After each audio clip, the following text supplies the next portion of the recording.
ba yung side lanes or at least biglang maaral nila yung kalaban nila. This is a process and that's why we're watching game number 2. Let's go. It's still pretty much the same thing for both sides. Ganun pa rin yung nagiging ban. So I think ganun pa rin. Fanny, I think this next one should be a Ling. And here comes Sibol Blue, of course, respecting yung Beatrix ni Oheb. I think pinipili rin naman nila to, pero I think for this very particular series, it's gonna be taken out. I wonder if ma-open dito yung Ling. Kasi kanina for 3 consecutive games straight, Fanny and Ling yung first bans dito ng Sibol Red. So I'm wondering if ma-open ba to for their side? Will they go for the assassin? Kasi it seems like both sides parang they still go for the fighter, the tank, jungler. So sa tingin mo ba ma-open to or magagamit to ng Sibol team natin? Well, right now for Sibol Blue and Sibol Red, they're taking out the almost similar bans from game number 1. No? These are almost all targeted bans, yung mga ayaw mo lang talaga makita or ayaw mo lang makalaban dahil nga napakataas ng mastery ng mga players on the other side. And this time around, I'm expecting that the XP lane matchup wouldn't even be touched. The thing about XP lane kasi dito, as you said, fighters, hindi naman sila masyado nababan out. Literal, kung titignan natin yung mga bans ngayon, these are position 4 gold laners and junglers. XP lane would pretty much be the same. I'm expecting a Thamus, I'm expecting an Esmeralda, or if medyo cheesy, mag-Yura ka, but then again, Yura has fallen off for some reason. So I feel like fighters would definitely be almost always available in this game. Final ban, 1-1 for Sibol Red. Kanina naging pattern ng Sibol Blue is to pick up the Julian for the first phase, and since natanggal na nga yun, ano ba yung open dito? Yan, Savior. Okay, this time. Yeah, Savior. Yep. And Sibol Red, they have to take the Franco. Kailangan kunin na nila yung Franco dito kasi if you give the Savior Franco on one end, it's going to be extremely powerful. Yung kakainin ka with the Bloody Hunt tapos biglang full combo ng Savior, nobody survives that in the mid to late game. Kailangan at least humanap sila ng pangontra sa ganong combo or kunin mismo nila. Pero mukhang medyo na may spoiler na nang lumabas doon. The Thamus is already picked up, I think, for the side of Sibol Red. Yeah. Mag-aantay tayo kung kukuha ba sila ng isang Digi ulit para kumontra sa isang crowd control heavy na support. So let's just wait kung anong kukunin ng Sibol Red. Will it be a gold laner or will it be the mid lane matchup again? The Eve is still open here na paborito rin. Pero nakalimutan ko yung Matilda that has been na-slip up. And kanina, it has been a consistent ban. And this time, let's see it fly. For Sibol Blue naman, you mentioned the Franco. This could be a pickup for them. Lalo na, parang Tamos, Matilda, these are heroes that sobrang deadly na to, no? Franco. Yeah, tapos not just deadly. The mobility is what we have to talk about if we're looking at the Matilda and the Thamus, no? Not to mention, meron na siyang sariling leap. Meron ka pang madadagdag na guiding wind. And this opens up Sibol Red to go for the classic Matilda Barats combo, no? The Matilda Barats na ilang beses na nating nakita from the side of VYs, their mastery over that hero combo is definitely something that Sibol Blue has to respect. But this time around, Sibol Blue, we're waiting for their picks. They're gonna take the Cho instead of that Franco. And Esmeralda naman pantapat sa Tams. As we talked about earlier, Burger King, the XP lane would almost always be similar. Yeah, and the route is still here it's still open here. I'm expecting na baka Tamos jungle to for Sibol Red. Something to go up against the Esmeralda. I was expecting na baka Esmeralda Franco, pero they went for the Cho. Seems to be a repeat pick here for Sibol Blue. Baka comfort pick ito. And final pick here for Sibol Red. Could it be a Sicilian ulit? Considering yung performance doon ni Yu for the past few games, it has been fantastic. May mobility na rin dito with the Matilda. So, I think it will be a good matchup. Pero Karina na lang ang ating choice dito for Sibol Red, taking it away from Sibol Blue kasi Jade on this Karina is absolutely insane. Yeah, nakita naman natin nung game 1, napakalakas talaga ng Karina ni Jade. And what makes this even better for Sibol Red is the Karina or the Thamus could go extremely aggressive. Yung literal papasok sila sa apat ng nasa likod as long as may guiding wind si Oh My V. And this is the beauty of the Matilda composition. You can have assassins or fighters that just dives in the backline nonstop and then pull them back with a guiding wind. So this is something that Sibol Red could definitely do, but they are still lacking in crowd control or hard crowd control na talagang pwedeng mag-lock in ng members ng Sibol Blue. Especially that Savior. Pag hinayaan mo yan by mid to late game, it's not gonna be a fun time for you. Claude will be the ban for the side of Sibol Red. Now Sibol Blue, ano kaya ang response nila dito? Sa tingin ko, they might ban out. Actually, I was expecting the Sicilian, pero the Eve, that seems to be a favorite choice din ni Haji. Matatanggal dito. Team fight, eccentric composition, real world manipulation, ang hirap din, no? Kasi I think for game number 1, napapop ni Yu yung kanyang sprint just to escape that real world manipulation. Final ban here for both sides. Wala pa silang gold laners. I'm actually looking forward to see kung anong ba yung magiging matchup. The Beatrix is out, 1-1 is out. So maybe Clint, Brody, we might see for this even the carry particular game. ulit. So the carry we saw in game 1, and yung options natin dito sa gold lane daw bumababa na. Nabanggit mo na rin yung Clint, nabanggit mo yung Brody, meron pa tayong Irithel at carry. What I love about gold lane right now is hindi na nakakaumay. Dati kasi 3 tao lang yung nakikita natin. But ngayon we have like 6 people. And Sibol Red, they decided to ban out the Bruno as well. Baka targeted ban to para sa gold lane ng Sibol Blue. Maybe Bruno is one of his best picks, so tinanggal na lang din niya. Sibol Blue, they could ban out another gold laner here. But I feel like that would limit the hero pool by so much na baka mahirapan na rin sila. Pero mukhang sabi niya, sige, paalala mo na lang ng hero pool, Oheb. Carry would be the ban. Yeah. Oh. Ay, Sicilian pala. Sicilian, yeah. Ayan. Okay lang yan. Okay. Nagulat din daw yung ilaw mo. Hindi. Yung final ban pala ng Sibol. Nakasalala natin yung nasa harapan ko. Wala bang kuryente dyan? Hindi. Tawag doon. Naka-power bank kasi yung ring light ko. Mamaya papalitan ko pag hindi. Last time, nakita ko na yung may kumakatok. Daming ganap naman dyan. Pero, daming ganap dito man, carry ang naging open nga, no? Palaliman nga ng hero pool. And the Sicilian, na kanina ko sinabi na pwedeng pick up ng Sibol Red. It's now banned out. Final 2 picks here. Something to go up against the carry. Throw back to the Popol and Koopa as well as the Paquito. So, I think it's gonna be a Paquito jungle for Sibol Blue. Isa rin to sa mga heroes na buff up, by the way, Omi.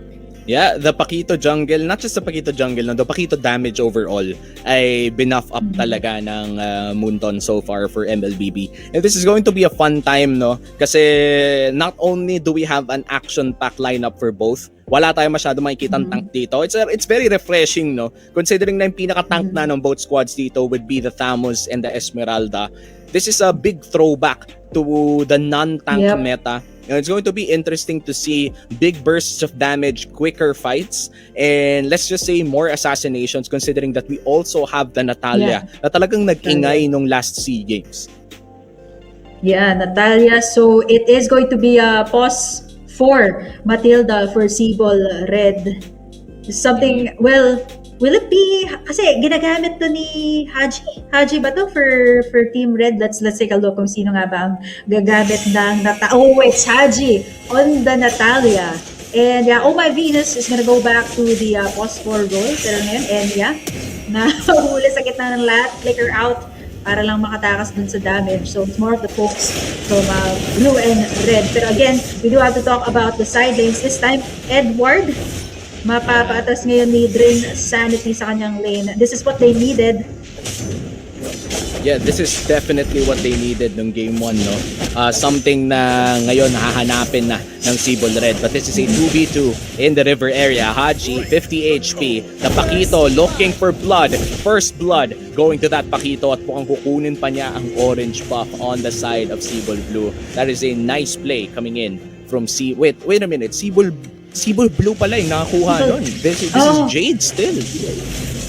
Still Jade on this Paquito. And you mentioned na wala na ang tank this time. So refreshing. This is throwback to all the way like mga 3 patches ago yata to. Tama ba ako? Yep. Sobrang OP ng Paquito jungle.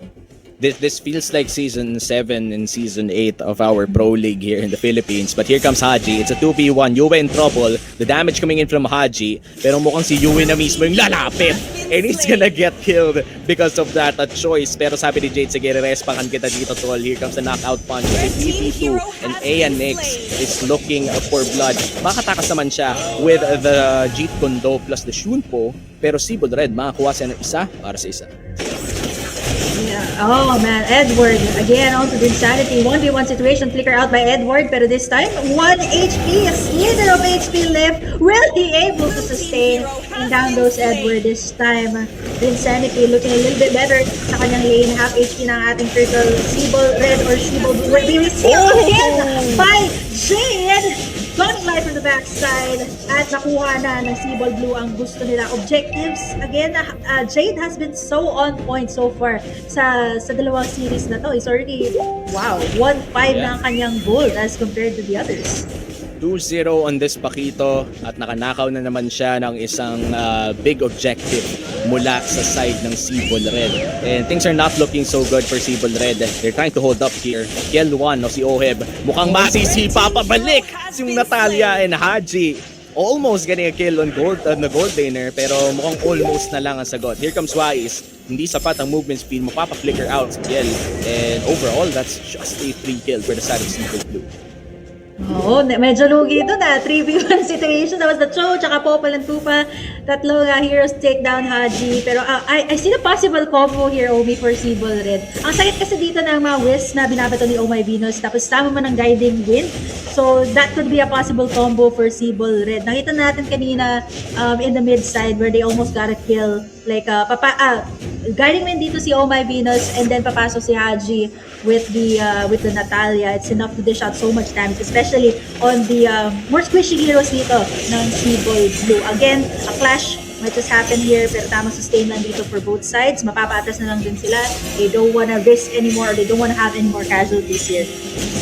Yeah, and Ring Sanity in this game is doing way better than game number 1. No? Tinatry niyang ibully si Edward at nakakuha pa nga ng isang death si Edward because of the aggressive moves na binabato dito ni Ring Sanity this game. So definitely he's learning from his mistakes in game number 1. Pero kailangan niya mag-ingat dito because Edward, kahit medyo malugi siya sa lane, what makes him very consistent as an XP laner is his knowledge to actually just recover from fallbacks like this one.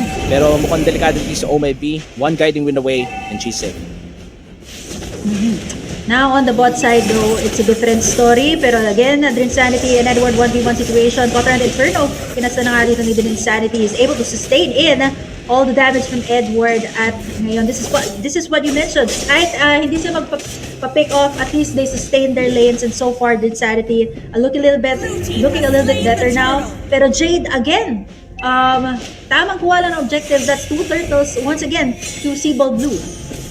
Yeah, Sibol Blue once again dominating the early game. And this time around, no, kanina yung nabanggit nating flaws, hindi nila na-anchor yung side lane. But that actually didn't matter because Sibol Red, they're gonna get their kill here. And I think it's a trade for a 1-for-1. But then again, no, kahit medyo okay na yung mga side lane ngayon ng Sibol Red, Sibol Blue is rotating more effectively in terms of securing objectives and giving gold to the Popol and Koopa. In which case, mas okay na patabain mo yung gold lane kesa yung XP lane mo. And right now, mamamatay pa yung XP lane ng Sibol Red. This is a 2v2.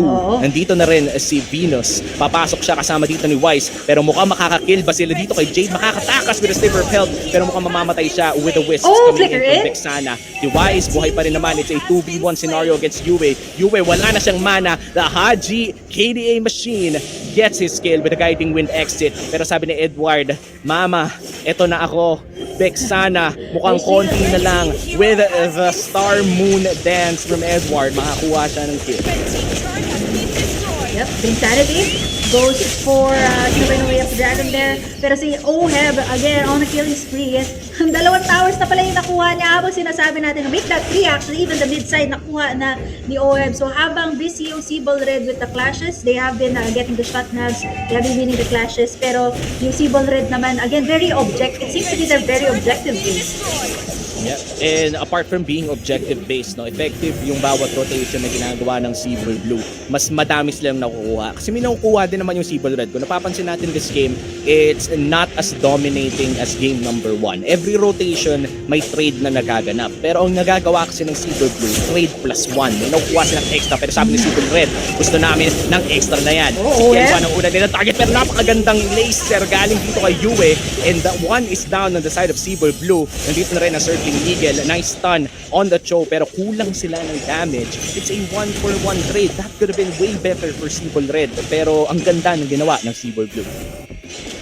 Yep, right after that clash, again, Sibol Blue, no, si Jay dito, kung hindi mo siya nakikita sa clashes, he goes in right after, di ba? Parang pagkatapos ng clash, pero again, patuloy-tuloy lang ang pagkakuha ng objective. Retribution on point here. Mystic Field, natamaan ang lahat. Oh no, Wise? Yue going for Wise, pero tingnan mo naman si Edward, pati sa zone contra Inferno as well, with his Santios on Vincents. But now, Enya goes for Oh My Venus, and right after all of that, si Haji na lang yung natira dito na ispatan. There is that exclamation point, pero mapapaatras na lang din si Haji dito.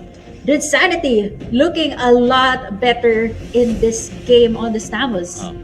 Definitely. Pero man, Sibol Blue in that play, napakaganda ng ginawa ni Edward. Zoom out ng 3 hanggang 4 na tao, at habang nandun si Edward, si Yue naman at si Jade ay kumuha ng napakalaking objective while taking a team fight na nangyayari din ngayon dito. On the purple side of Sibol Red, mukhang si Haji ay very low HP na. Hinahanap din si Yue, and Yue will go down to the hands of the KDA machine. Nandito na rin yung Cho, hinahanap niya si Haji, pero mukhang si Wise ay makakalimutan ng win. Insanity in trouble with Continent Inferno, won't be healing him back enough. Grabe na yung damage na nagagaling dito kay Edward at kay Oheb. Yep, our true princess blacklist. Definitely this time, Edward mapapa-guiding wheel dito si Oh My Venus. He is able to sustain all the damage. Perico's Sacrifice is going for Edward, execute, and he is able to escape. Pero dito din si Oheb with the kill. Make that a double kill. Down goes Haji and down goes Oh My Venus. Susunod pa yata dito si Wais, and it's a triple kill for Oheb. Man, Sibol Blue actually. Grabe yung ginagawa nila. Daming towers na wala doon. Sobra. And from Filipino sniper na naging Filipino dog whisperer. Ganun kalupit. 3 pinatay with a flicker, without even a flicker in that fight. Sino ba tong TL1 na to? Parang may kalaban na si Oheb. Oo, much better than Oheb daw eh. Oheb 2.0. Mas magaling daw si TL1 eh. Oo. Kaya nga number 1 siya eh. Pero yun, Sibol Blue, I think nag-zone out nila dito. Si Jade Yue ang unang target dito ni Haji. Pero look at that, Insanity. May vengeance pa nga dito si Kel. Ang gustong hulihin. And now, right after all of that, itutuloy pa ba nila? Tuloy pa yung mga si Jade. Oh no! Haji! Pero nakaka-sustain pa rin Way of the Dragon. And Haji goes down, saving the life of Jade right before the Lord. I think they can go for it. Or could it be a bait here by Sibol Red? Napakagandang Lord dance na ginagawa dito ng Sibol Red, no? Yung malaking kalamangan ng Sibol Blue nilaro nila, and L1 being out of this will mean na mukhang team fight pa rin ang habol ni Edward. That is a very ballsy play. Magbabayad si Edward para sa pagkakamali na yon. But here comes Jade with a 2-man, no 3-man knockup. Almost taking down Toshiya Sato as well. Hahanapin dito ng Cho ang Karina. Sisipain pabalik si Wise. Pakito with the damage. Hindi pa niya binabato. Knockup on Wise. Mukhang makakatakas si Wise with the dance. Pero grabe naman yung damage na nagagaling dito kay Kiel at kay Yue na rin. The Kiel and Yue connection. At hinahanap pa nga niya si Toshiya Sato habang may namamatay dito sa harap si Insanity. Nag-kill dito Continent Inferno pero hindi niya papapatay. Si Haji nahanap na rin dito. 4 ang bumagsak para sa side ng Sibol Red at si Toshiya Sato ang mananatiling magde-defend para sa side nila. Yup, man, right after that 4-man takedown by Sibol Blue, they go all the way for the Lord once again. Grabe yung bold lead as well ng Sibol Blue. The map control, it's all just here. I mean, although nakita ko naman may mga wheels dito yung Sibol Red, what do they need to do here? It's either huli, again, yung question na hulihin mo ba si Kielwan or hulihin mo ba si Yue? Who is the target here? I mean, they have a Natalia here to assassinate these heroes. And it seems like sila pa yung nahuhuli sa mga clashes ni Sibol Red. And the thing is, like, the defensive capacity of Sibol Red is low. Kailangan aggressive talaga sila, pero masyado nang masakit ang Sibol Blue. Nice dawning light na mula dito kay Yue. Bagsak si Wais at ngayon tatlo ang inhibitor turret na pwedeng pabagsakin ng Sibol Blue. Sobrang bilis nila mag-push with this Popol and Pupa. That's one down. Mukhang mid lane naman ata ang susunod nila. Burger King. Here comes a team fight. Oh dear, they're going in straight for the tower. Figure out by Oh My Venus. They're locking in the tower. And Sibol Blue once again takes this game by a storm. Victory! Oh man, nandito na tayo sa Exciting another part? sweep, no? Grabe, hindi pa nga ito yung another exciting sweep. part eh. Kumbaga, nakakagulat lang talaga on how dominant Sibol Blue Sibol is. Blue. At larong-laro talaga si Oheb tsaka si Oo. Edward and the rest of Sibol Blue. Si Jade definitely shining in the last two series, no? I do have to